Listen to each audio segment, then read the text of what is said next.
I travel to NYC for work fairly often. Most of the time I stay overnight, but this particular day I had 2 major meetings and decided to just fly up and back the same day as it's an easy, non-stop flight from where I live. This detail matters later. I'd been going through a pretty overwhelming few months of work and family life, and had been stress drinking and eating to the point that I thought it would be a good idea to do a detox ahead of these meetings, and especially since I wasn't staying the night and wouldn't need to take clients for dinner or drinks. I'd just cleanse, stick to the detox rules, do my meetings, and fly home. Easy. So, a few days before the trip, I ordered a cleanse from an online retailer. It wasn't something I'd used before, but had lots of positive reviews, seemed effective, and so I bought it. In my haste to get the cleanse rolling quickly, I glossed over 2 important details from the website.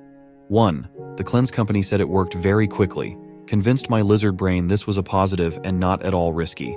And 2. All the reviews that said it worked well, but not ever be far from the toilet. Alas, hindsight. The cleanse arrived, and I begin. The reviews were right. It worked lightning quick and was very effective. The tiny herbal pills I swallowed seemed hell-bent to rid my body of anything and everything that wasn't tied down. I also greatly underestimated the number of times one could visit the toilet in a day and the sheer volume of junk I had packed away in my bloated body. For the first few days, the Code Brown Fairy would visit at all hours, flushing me out and sometimes virulently living up to the claims made on the detox website.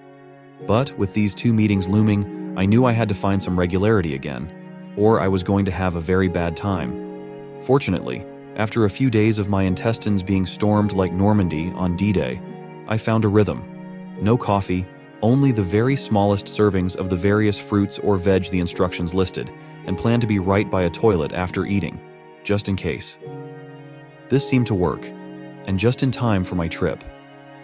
Day of the trip arrives, and because I travel frequently, I was upgraded to business class on my very early morning flight. Even better, I thought.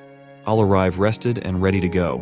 But 4 a.m. wake-up calls tend to leave us a little groggy, and I hadn't slept well the night before, nerves for the meetings no less. So when I finally boarded into my first-class seat, I still wasn't fully awake. Flight attendant comes by asking if I wanted coffee, and despite the temptation, the gurgle in my stomach was enough to turn it down and stick with water. Flight takes off, and as we reach altitude, I begin to smell the breakfast.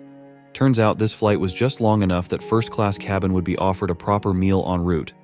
Having completely deprived myself of everything except water and some fruits, veg, and nuts for days, somehow the ravenous urge to eat won out over the, much wiser, gurgle in my stomach begging me not to.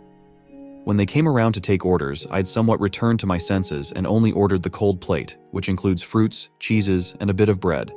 Convinced myself it would be fine, and rewarded myself for bravely turning down an omelet by drinking a cup of coffee to wake up and be prepped for the meetings. This, as they say, was the point of no return. After breakfast, all seemed calm, a little too calm. I opened my laptop to get some final meeting prep done, and the rest of the flight was uneventful.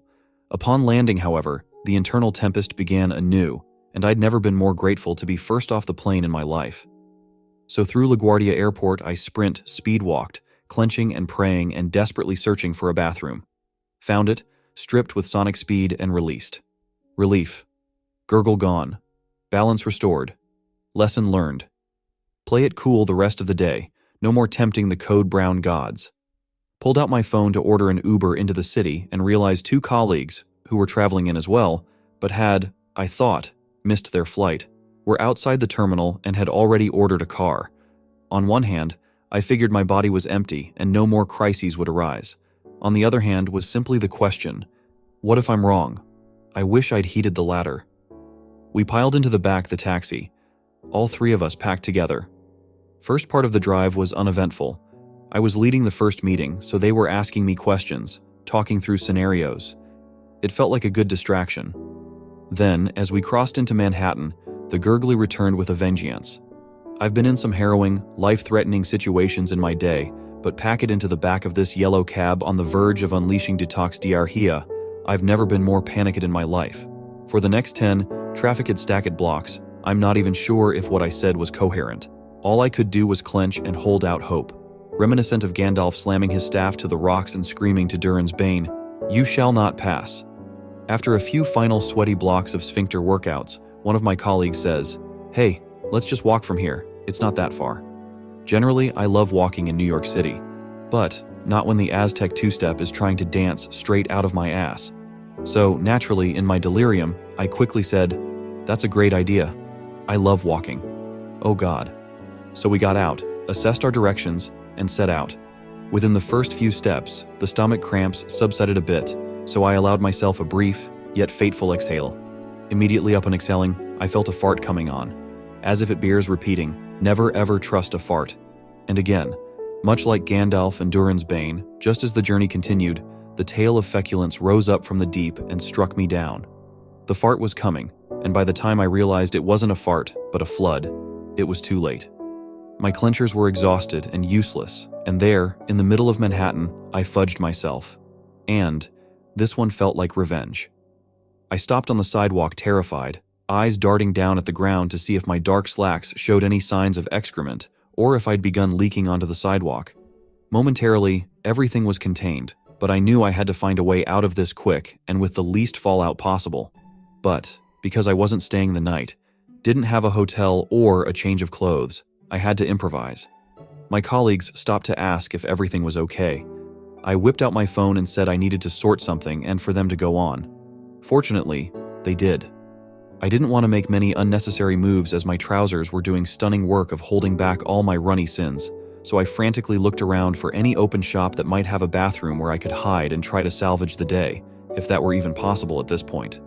A work door opened to a hallway next to me, and inside I could see what looked like a rather industrial bathroom. So before the door closes, I took my chance and awkwardly squish-waddled towards it, avoiding eye contact with everyone, and bolted myself inside. With the meeting deadline looming, I got to work. Fortunately, it seemed I'd lucked into a maintenance, housekeeping bathroom. Loads of supplies, soaps, detergents laying around. So I stripped, put my undies and socks in a plastic bag, and tossed them out. Then, half naked, I began to scrub my slacks with all the soap I could find in the big washing sink tub in the bathroom, like I'd never scrubbed before. All the while, making short hops to the toilet do what seemed like an unending stream of every bad decision I'd ever made finally leaving my body. Never had I been more grateful I was wearing dark-colored pants than in that moment. After what seemed like an hour, they smelled mostly soapy, so I wrung out as much water as I could to reassess. With the time I had left and the distance I was from the meeting, I knew I had no other choice than to go and damp, and hope no one noticed it. So, that's what I did. Still not trusting my stomach, and my body still reeling with intestinal trauma, I walked as quickly and carefully as I could, barely arriving in time. Fortunately, this was one of those offices where everyone uses high tables, so we stood around, and I stood a little further away, just in case. We finished the meeting and landed the client. One meeting down, one to go. But this time, I had a little time and space. Bid my colleagues farewell, as the next meeting was just me, ran to a clothing store, found new undies and trousers, threw my heroic slacks in a dumpster, and didn't eat or drink anything for the remainder of the day. All in all, this still keeps me up at night, and I imagine will do for some time.